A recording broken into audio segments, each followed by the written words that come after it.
یہ دوسرا فارمولہ ہے۔ اب تیسری چیزیں بہت مختصر ہیں۔ عبادت کی ایک روح بتائی حضور نے، لب لباب کہیے اس کا، وہ کیا ہے؟ دعا۔ الدعاء مخ العبادہ، الدعاء هو العبادہ۔ حضور کی یہ دو احادیث بہت سادہ، بہت مختصر۔ دعا ہی عبادت کا جوہر ہے۔ مخ کہتے ہیں ہڈی کے اندر جو گودا ہوتا ہے وہ مخ ہے۔ گودا جو ہے عبادت کا وہ کیا ہے؟ دعا۔ توحید فی الدعا کیا ہے؟ صرف اللہ کو پکارا جائے گا۔ اور شرک فی الدعا، جس کو بھی پکاریں گے آپ مدد کے لیے اس کو آپ نے معبود بنایا ہے، کسے باشد۔ یہ مسئلہ سمجھ لیجئے، لا تدعو مع اللہ احدا، اللہ کے ساتھ کسی کو مت پکارو۔ حضور نے فرمایا کہ جوتی کا تسمہ بھی مانگنا ہو تو اللہ سے مانگو۔ اللہ نے تو دروازہ کھولا ہوا ہے، جو چاہو مانگو، کسی اور سے مت مانگو۔ دیکھیے ایک علمی مسئلے اور ہوتے ہیں۔ یہ جو روحانیات کا معاملہ ہے، عالم ارواح میں کیا صورت ہے، ارواح صرف کہیں اللہ کے پاس کسی کولڈ سٹوریج میں ہے یا اس کا اس دنیا سے بھی کوئی تعلق ہے، یہ علمی مسائل ہیں۔ فرض کیجئے اس وقت کوئی ارواح یہاں موجود ہو، فرض کیجئے، میں اس کا انکار نہیں کروں گا، ہو سکتا ہے کہ ہو سکتا ہے کوئی روحانیت والا شخص بتا بھی دے کہ ہاں فلاں کی روح موجود ہے، ہوگی بھائی، اسے نظر آتی ہوگی، ٹھیک ہے۔ یہ بھی ہو سکتا ہے کہ کوئی شیطان جن ہو اور وہ دھوکہ دے رہا ہو کہ میں فلاں کی روح ہوں، ہو سکتا ہے کہ نہیں؟ لیکن یہ بھی ہو سکتا ہے، وہ بھی ہو سکتا ہے، مجھے اس سے بحث نہیں۔ مجھے جس سے بحث ہے وہ یہ ہے کہ مجھے پکارنے کی اجازت نہیں ہے۔ ہوا کرے، کسی کی روح موجود ہوا کرے، مجھے میرے رب کی اجازت نہیں ہے کہ میں اسے پکاروں۔ مدد مانگوں گا اللہ سے، دعا کروں گا اللہ سے، استغاثہ کروں گا اللہ سے، تکلیف کے لیے دہائی دوں گا اللہ کی۔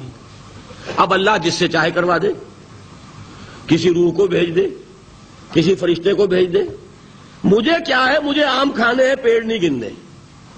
فلاں روح نے آگے کام کر دیا، کرے بھائی، میرا کام بننا چاہیے۔ اور فرشتہ آ گیا، اس نے کام بنا دیا، کرے، مجھے کیا غرض ہے اس سے، میرا کام بننا چاہیے۔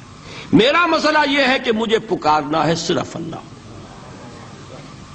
اللہ کو اس کی بھی قدرت ہے، کسی کو نہ بھیجے، نہ کسی روح کو بھیجے، نہ ملائکہ کو بھیجے، بغیر کسی کے جو چاہے کر دے۔ اللہ کا مرضی ہے، وہ چاہے کسی روح کو بھیج دے، کسی فرشتے کو بھیج دے، مجھے اس سے غرض ہی کوئی نہیں۔ مجھے تو اپنی تکلیف کا دور ہونا مطلوب ہے، اس کے لیے میں پکاروں گا۔ سمجھ رہے؟ دیکھیے میں سادہ ترین کر رہا ہوں مسئلہ۔ عبد القادر جیلانی کی روح یہاں ہے یا نہیں، حضور کی روح انور یہاں ہے یا نہیں، یہ تو علمی مسئلہ ہو گیا نا۔ یہ فرشتے یہاں ہیں کہ نہیں، کوئی اختلاف ہے؟ میں پکار سکتا ہوں اسے کہ بھائی ذرا میرا کام کر دینا ہے؟ یہ کروں گا تو شرک۔ موجود ہیں کرامن کاتبین ہے کہ نہیں؟ موجود ہونا نہ ہونا یہ مسئلہ علمی۔ جو اصل میں شرک سے متعلق مسئلہ ہے وہ یہ ہے کہ پکارنے کی اجازت نہیں۔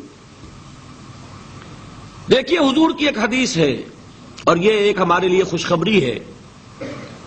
آج 8واں دن ہے، آپ اپنی نیند کی قربانی دے رہے ہیں، آ رہے ہیں، سن رہے ہیں۔ یہ حدیث بھی سن لیجئے، بشارت والی حدیث ہے۔ مجتمع قوم فی بیت من بیوت اللہ، نہیں جمع ہوتے کچھ لوگ اللہ کے گھروں میں سے کسی گھر میں۔ اس کا مصداق اول تو مسجد ہوگی، لیکن تقریباً تمام محدثین نے مانا ہے کہ صرف مسجد تک محدود نہیں ہے، سب گھر اللہ کے ہیں۔ یہ جگہ کس کی ہے؟ تو عام ہے یہ چیز، لیکن مسجد کا ہوگا تو وہ مصداق اول ہو جائے گا۔ مجتمع قوم فی بیت من بیوت اللہ یتلون کتاب اللہ ویتدارسونہ بینہم، کام کیا کر رہے ہوں کہ اللہ کی کتاب پڑھ رہے ہوں، وہ سمجھ رہے ہوں، سمجھا رہے ہوں۔ تو کیا ہوتا ہے؟ الا نزلت علیہم السکینہ، ان پر اللہ کی طرف سے سکینت کا نزول ہوتا ہے. وغشیتہم الرحمہ، رحمت خداوندی انہیں ڈھانپ لیتی ہے. وحفتہم الملائکہ، فرشتے ان کے گرد گھیرا ڈال لیتے. وذکرہم اللہ فی من عندہ، اور اللہ ذکر کرتا ہے ان کا ملائکہ مقربین کی محفل میں. دیکھو تم کہتے تھے یہ انسان بڑا گھٹیا ہے، میرے وہ بندے اس وقت میرے گھر میں جمع ہے صرف میرے کلام کو سمجھنے کے لیے. اللہ فخر کرتا ہے، ذکر کرتا ہے اللہ اس محفل میں فی من عندہ. تو فرشتے ہیں کہ نہیں؟ ان فرشتے کو پکار نہیں سکتے. اگر آپ نے یا جبرائیل میرا یہ کام کروا دو، تکلیف میری رفع کر دو کہا اور شرک ہوا، یا میکائیل اور یا اسرافیل. اسی طرح اگر آپ نے کسی اولیاء اللہ کے ارواح میں سے کسی کو پکارا، اسی طرح اگر آپ نے انبیاء کو پکارا، جس کو بھی پکارا وہ شرک ہو جائے گا. پکارنے کی اجازت نہیں ہے، پکارو صرف اللہ کو. اللہ جس کے ذریعے سے آپ کا کام کرائے اس کا اختیار ہے. باقی رہ گئے علمی مسئلے. بعض لوگ کچھ اگر شاہ ولی اللہ دہلوی نے اپنے کچھ روحانی تجربے لکھ دیے، وہ اس کو شرک بنائے پھر رہے ہیں کہ تو شرک ہو گیا، مشرک ہو گیا، یہ ہو گیا. بھائی وہ علمی مسائل ہیں. مثال کے طور پر اس میں پھر عرض کروں گا، کوئی اختلاف کرے اتفاق کرے. شاہ ولی اللہ نے یہ لکھا ہے کہ اولیاء اللہ کی ارواح ان کے انتقال کے بعد ملائکہ کے طبقہ اسفل میں شامل کر دی جاتی ہیں، اور اللہ جیسے اپنے احکام کی تنفیذ فرشتوں سے کرواتا ہے، ایسے ہی ان کو بھی اس کام میں لگا دیتا ہے. اب یہ ایک علمی مسئلہ ہے یا نہیں ہے مجھے کیا پتا. کوئی خاص دلیل شاہ صاحب نے بھی نہیں دی، میں بھی مانتا ہوں. جو دلیلیں دی ہیں اس پر میرا بھی دل مطمئن نہیں ہوا، ٹھیک، لیکن یہ ایک علمی بات ہے. اب کہہ بھی رہے طبقہ اسفل، ملائکہ کا طبقہ اعلیٰ نہیں، اسفل. اللہ تعالیٰ کی ایک بیوروکریسی ہے، اس بیوروکریسی کے نچلے درجے میں اگر یہ بھی شامل ہو جائے تو میرا کیا بگڑتا ہے؟ فرشتے بھی ہیں، وہ بھی ہو جائے، وہ بھی اللہ کے احکام کی تنفیذ کر رہے ہیں، وہ بھی کر دیں. اصل مسئلہ یہ کہ مجھے اجازت نہیں ہے، میں طبقہ اعلیٰ کے فرشتے کو نہیں پکار سکتا، اسفل کو کیا پکاروں گا؟ میں جبرائیل کو نہیں پکار سکتا، سید الملائکہ انہیں نہیں پکار سکتا. یہ ہے اصل بات.